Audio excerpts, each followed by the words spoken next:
Guys সময়ের সাথে সাথে কিন্তু সবাই চেঞ্জ হইতেছে বাট আমিও আগের মতোই রয়ে গেলাম। এই যেমন ধরো তোমার আমার সবার প্রিয় রাত বাই ওয়াইটি বাংলাদেশ টপ 1 তিনি র্যাঙ্ক পুশ ছেড়ে দিয়ে এখন টুর্নামেন্টের দিকে ফোকাস দিয়েছে। আরো যেমন ধরো অনামিকা ঐশী প্রত্যেক মাসে একটা করে ভাতার চেঞ্জ করতেছে।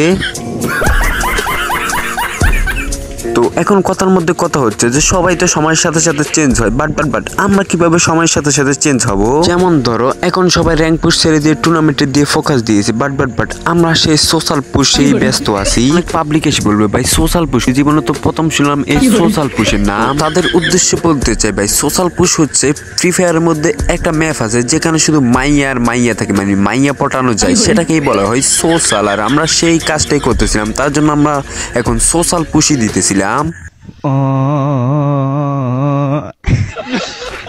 কথার মধ্যে কথা হচ্ছে যে এখন আমরাও খেলবো টুর্নামেন্ট। তো সোশ্যাল পুশ বাদ দিয়ে আমরা এখন টুর্নামেন্ট খেলবো। বিষয়টা কিরকম চুদলিং পং হয়ে গেল না? ওয়েট এখন আমরা টুর্নামেন্ট খেলতে গেলে আমার সর্বপ্রথম লাগবে আমার একটা হার্ড একটা স্কোয়াড। আমরা অলরেডি মিন্টু জিন্টুকে নিয়ে আমরা একটা স্কোয়াড বানিয়ে ফেললাম। এখন তোমাদের সাথে পরিচয় করে দিব আমাদের সেই কুখ্যাত স্কোয়াডের সাথে। এখন আমার স্কোয়াডে আমার রাশার আছে লিঙ্কন ভাই, যার কথা না বললে নয়। আমরা যদি থাকি পিকে, সে থাকবে ফ্যাক্টরিতে। তো যাই হোক, এখন আমরা আপনাদেরকে পরিচয় করে দেব আমাদের সেকেন্ড রাশারের সাথে। আমাদের সেকেন্ড রাশারের নাম হচ্ছে BD71 শিমুল ভাই। একজন সেকেন্ড রাশারের কাজ হচ্ছে ফার্স্ট রাশারকে হেল্প করা বাট আমাদের যে সেকেন্ড রাশার সে ফার্স্ট রাশারের কাছেই যায় না, মানে সে সবসময় পুষারের মতো ব্যবহার করে। সে সবসময় পুশ দেয়। তো এখন তোমরাই বুঝো যে সে কোন লেভেলের সেকেন্ড রাশার। তো এখন পরিচয় করে দিব আরো একটা কুখ্যাত বিখ্যাত প্লেয়ারের সাথে।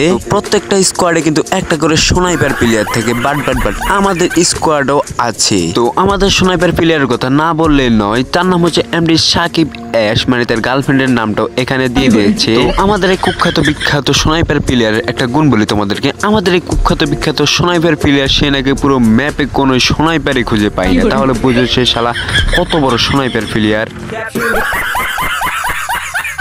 যাই হোক, এতক্ষণ তো অনেক কথাই বললাম বাট এখন আমরা মেন টপিকে চলে আসি। কথার মধ্যে কথা হচ্ছে যে আজের এপিসোড বাদ দিয়ে এখন সরাসরি তোমাদেরকে মেন টপিকে নিয়ে যাব। তো মেন টপিকটা হলো আমরা কিভাবে টুর্নামেন্টে কিভাবে কি করলাম, মানে এখন আমরা খেলতে যাব টুর্নামেন্ট প্রস্তুতি ম্যাচ। তো এই টুর্নামেন্ট প্রস্তুতি ম্যাচে আমাদের সাথে কি কি চুদলিং পং কাহিনী হয়েছে, তো সম্পূর্ণ ভিডিওটা দেখতে লাইক এন্ড সাবস্ক্রাইব করে ভিডিওটা দেখা শুরু করা। হ্যাঁ, অবশ্যই সাবস্ক্রাইবটা কিন্তু করে দিও। তো কথার মধ্যে কথা হচ্ছে যে আমরা ম্যাচের শুরুতে প্রায় 3,500 কোটি টাকা লুট করে ফেলে আমরা এই লুট করার পরই এখানে বেন্ডিং এ চলে আসে। বেন্ডিং থেকে একটা হিট লিস্ট মেরে দেই। হিট লিস্ট মেরে আন্টির ছেলেকে আন্টির ছেলেকে চুদলিং পং করার উদ্দেশ্যে আমরা এইখানে চলে আসি। আর এইখানে চলে এসে একটু স্কুপ করে দেখতেছিলাম যে আন্টির ছেলের কোন জায়গায় আছে। স্কুপ করতে করতে হঠাৎ আন্টির ছেলের সাথে দেখা হয়ে যায়। এই আন্টির ছেলেকে অলরেডি আমি চুদলিং পং করে দিই বাট এখানে আমাকে অলরেডি চুদলিং পং করে দেওয়া হয়েছে। তো এইখানে মারা খাওয়ার পর আবারও এইখানে ল্যান্ডিং করে পুরো স্কোয়াডটাকে চুদলিং পং করার উদ্দেশ্যে বাট ল্যান্ডিং করতে করতে হঠাৎ করে এখানে একটা সুন্দরী চাচির সাথে দেখা হয়ে যায়। এই সুন্দরী চাচিকে অলরেডি আমি হেডশট দিয়ে চুদলিং পং করে দিই। তারপর আন্টির মেয়েকে অলরেডি আমি ক্লিয়ারও করে দেয়। আর এইখানে ক্লিয়ার করতে না করতে ওদিকে দেখি তৃতীয় বিশ্বযুদ্ধ শুরু হয়ে গেছে, মানে তিনটা মিলে আমার উপরে রাশ দিয়ে দিয়েছে। তো এইখানে আমাকে হেল্প করার জন্য আমার টিমমেটও চলে আসছে। তারপরে এখানে আন্টির মেয়েকে মেরে আমি পুরোপুরি লুটটা করে নেই। এইখানে থেকে আরো একটা আন্টির ছেলে এন্ট্রি নিয়েছে। তারপরে আন্টির ছেলেকে একটা হকশট দিয়ে আন্টির ছেলেকে চুদলিং পং করে দিই বাট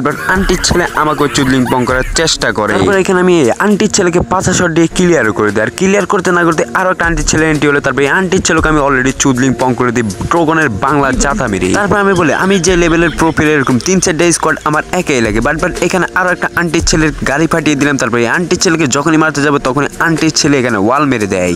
তারপরে আন্টির ছেলেকে চুদলিং পং করতে না করতে তারপর আমাকে রাইট সাইড থেকে একটা আন্টির ছেলে মারতে থাকে। এখানে আমি একটা মেড কিট মেরে নিলাম। তো এখানে আরামে 360 ডিগ্রি অ্যাঙ্গেল আমি মেড কিটটা করে যখনই আন্টির ছেলেকে চুদলিং পং করতে যাই তারপরে দেখি এখানে ফ্রি কিল উঠে গেছে। আর এইখান থেকে আরো একটা আন্টির ছেলে আমাকে চুদলিং পং করার জন্য আমার উপরে ফায়ার করে দেয়। আমি এখানে আন্টির ছেলেকে একটা হকশট মানে একটা ওয়াল মেরে টোকন নিয়ে যাচ্ছে আন্টির ছেলেকে চুদলিং পং করার জন্য। অলরেডি টোকনের একটা শটে আন্টির ছেলে চুদলিং পং হয়ে গেছে। তারপরে আন্টির ছেলেকে আমি অলরেডি ক্লিয়ারও করে দেই। তো কথার মধ্যে কথা হচ্ছে যে এখানে আরো একটা আন্টির ছেলে অলরেডি চলে আসছে। অলরেডি আমাকে চুদলিং পং করার জন্য সেও তৈরি হয়ে গিয়েছে। আর এইদিকে আন্টির ছেলে আমাকে 360 ডিগ্রি অ্যাঙ্গেলে নির্যাতনটা করতেছে। তারপর আমি এখানে হালকার উপর জাপসা করে একটা সুপার মেরে নেই। তারপর আন্টির ছেলেকে চুদলিং পং করার উদ্দেশ্য নিয়ে যখন যাচ্ছিলাম তখন দিকে আন্টির ছেলে ক্লিয়ার। তো বিশ্বাস কর ভাই আমার বুকে কোনো ডর ভয় নাই, তার জন্য আমি হালকার উপর জাপসা করে এদিক দিয়ে যখন লুট করতে যাবো তখন দিকে এখানে 360 ডিগ্রি অ্যাঙ্গেলে একটা গাড়ি এসে আমাকে থেকে উড়াই দেয়। আমার উপরে যেভাবে নির্যাতনটা করতেছে তার মনে হয় আমি রেপ কেসের আসামি। তারপর শেষ রক্ষাটাও আর আমার হলো না, এই লিডার আমাকে চুদলিং পং করে দেয়। তারপর আমার টিমমেট আমাকে আবার রিভাইভ দিয়ে দেয়। তারপর আমি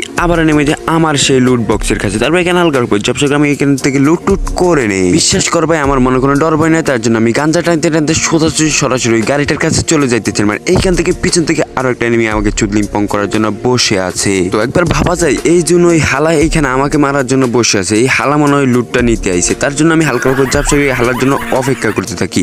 বাট দেখি এখানে হালার জন্য অপেক্ষা করতে গেলে আমি নিজেই মরবো। তার জন্য আমি গাড়িটা নিয়ে সরাসরি একটা টান মারি। গাড়িটারে লইয়া এমন একটা টান দিছে মিডকিট মারতে মারতে আমি এইখানে যখন ঝুলে ঢুকবো তখন দেখি এখানে আমার জয় বাংলা। তার মানে আমার এখানে গাড়ি ক্যারেক্টার ছিল না। এরকম নির্মম মৃত্যু আমার হয়েছে, এই দুঃখ আমি কোথায় রাখবো? এই কথা বলতে না বলতে এখানে দেখি আমাদের BD71 শিমুল ভাই সে কোথায় ঢুকছে, সুরঙ্গের ভিতরে ঢুকছে। যাই হোক শিমুল ভাই সুরঙ্গের ভিতরে ঢুকছে, তোমরা আবার কিছু উল্টা পাল্টা ভাইবো না। তো এইখানে শিমুল ভাই সুরঙ্গের ভিতরে ঢুকে বসে আছে আর এনিমিরা মারামারি করতেছে। তো শিমুল ভাই কি পারবে এখানে 9টা এনিমিকে মারে ভুইয়াটা নিতে? এখানে কি আমাদের সেকেন্ড রাশার পারবে ভুইয়াটা নিতে? তো সেকেন্ড রাশার ভুইয়াটা নিতে পারবে কিনা এইটা দেখার জন্য আমি সেকেন্ড রাশা থেকে সেকেন্ড রাশার ভালোই হোল্ড করতে পারে। তারপর বলি ভাই তুমি ওখানে যায় না, ওখানে যায় না, গাছের পিছনে লুকিয়ে থাকো। বাট সেই গাছের পিছনে লুকিয়ে থাকে না, তারপর সে এইখানে হোল্ড করতে থাকে। তারপর আমি বলি ভাই তুমি এইখানে হোল্ড করার উপরে যায় না, তারপর মালটা এইখানেই হোল্ড করতে থাকে। আর ভাই দেখো সে ম্যাচটা বাঁচানোর জন্য সে কি করেছে, কোথায় বসেছিল, কোথায় হোল্ড করতেছিল। ভাই আমাদের শিমুল ভাই